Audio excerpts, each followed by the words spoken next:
Hello everybody, today I'm giving you your first guitar lesson.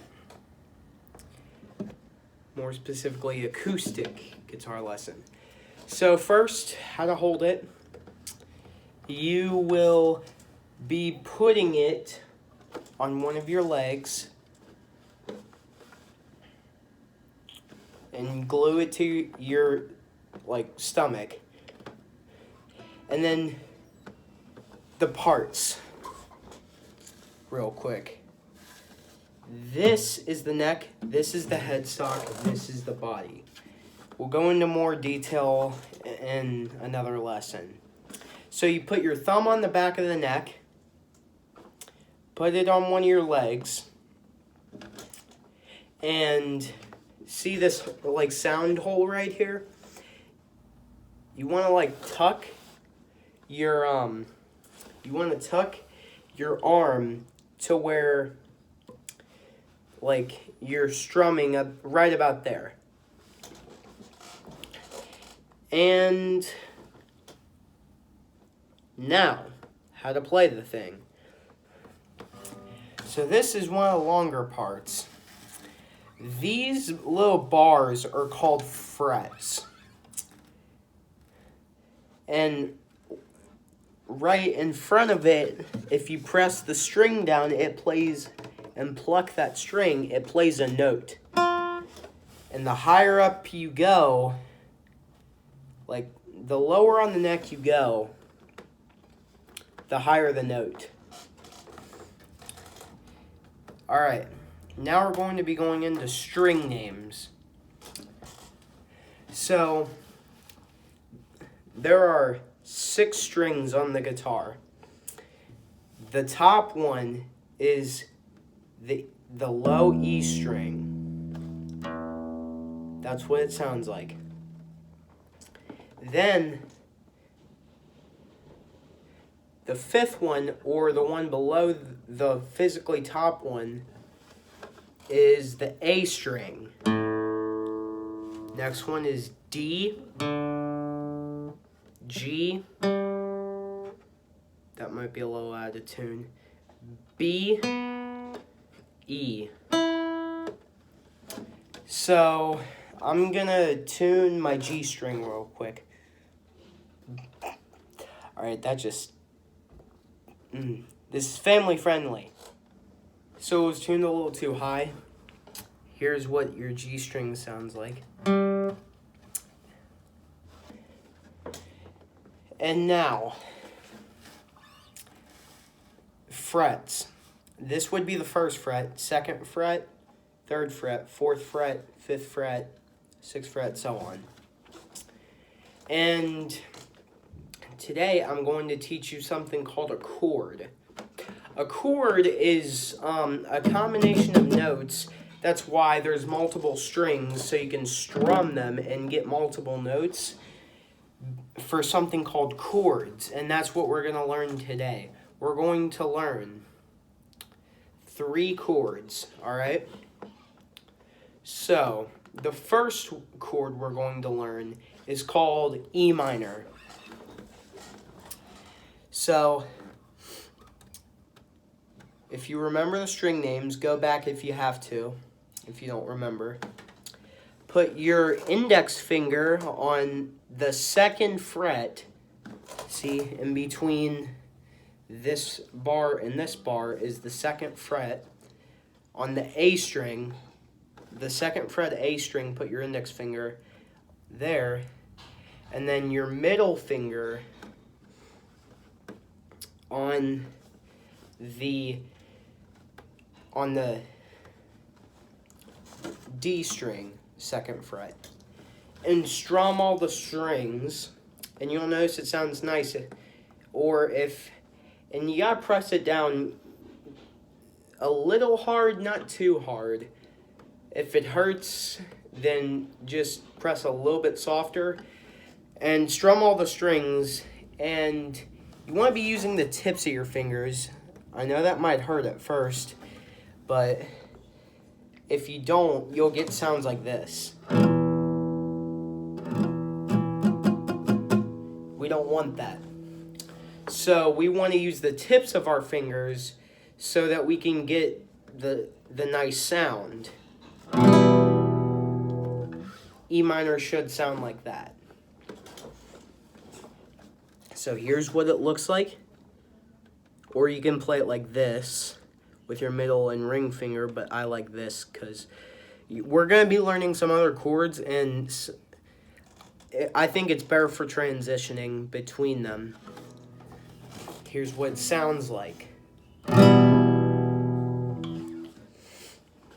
Next, we are going to learn a chord called G. So G, let's learn how to go from E minor to G while learning G at the same time. So we're going to take that index finger off and put it at the 3rd fret E string. And we're going to be using this ring finger for the first time. We're going to put it at the 3rd fret of the E string down here and strum all the strings.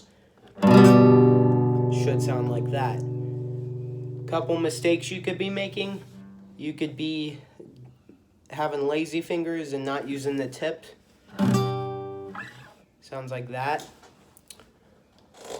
It's really the only mistake I can think of right now. Maybe you're not pressing hard enough.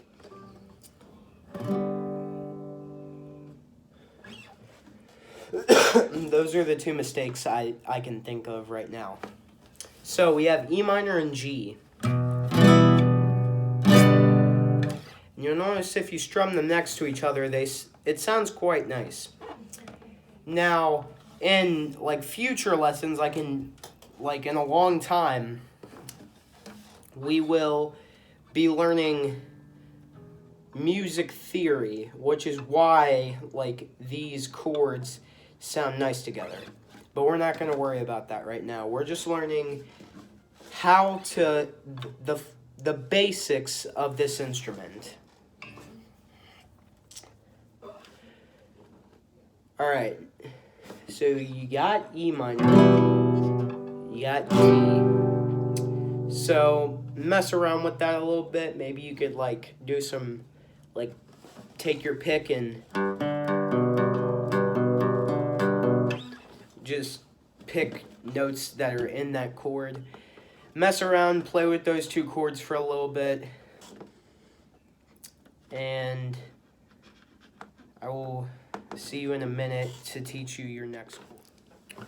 So I'm going to give you a progression that is going to use all 3 chords before I teach you this 3rd chord. So I'm just going to strum G, E minor, C,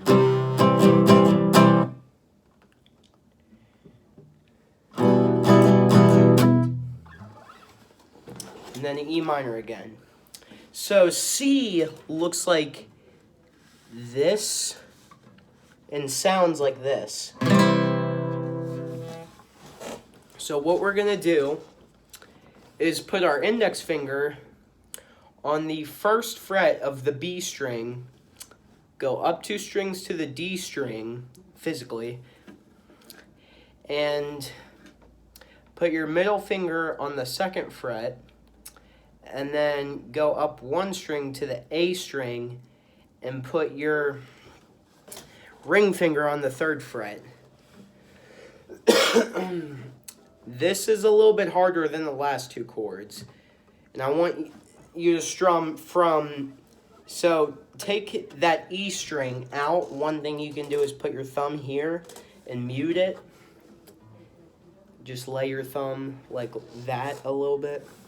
Or you can push that A string up a little bit to where your ring finger is just barely touching that E string, causing it to mute. That might hurt a little bit, so I recommend if you're a beginner, you just use your thumb. But again, this is what it looks like. And if you strum from the A string down, it sounds like this.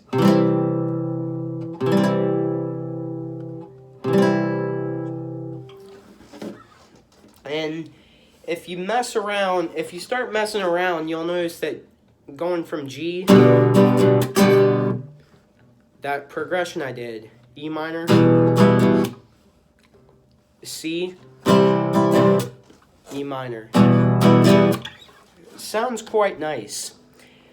And if you're feeling really confident, you can do other progressions. The reason I recommend starting with this one is because it's probably the easiest chord transition wise.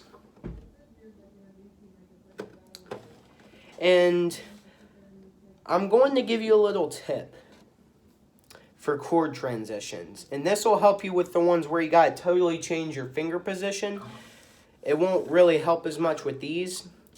But like if you can make the shape of the chord without even touching the strings, like above, see how I'm not even touching the guitar? I can make a C shape, land it on the guitar, and it be right. And that'll really help you if you're going from G to C, or any type of chord transition where you're basically totally changing your fingers. So as you can see, when I go from G to C, it completely changes. And the reason I'm able to do that is because, like, I can do the shapes, like, because I can do it all at once and make the shape, because I can make the shape above the fretboard and then put it down there and it be correct, that means I can move all of my fingers at once instead of having to put them on there one by one. So that's a little tip for chord transitions. And hope you enjoyed this lesson, and I will see you in lesson 2.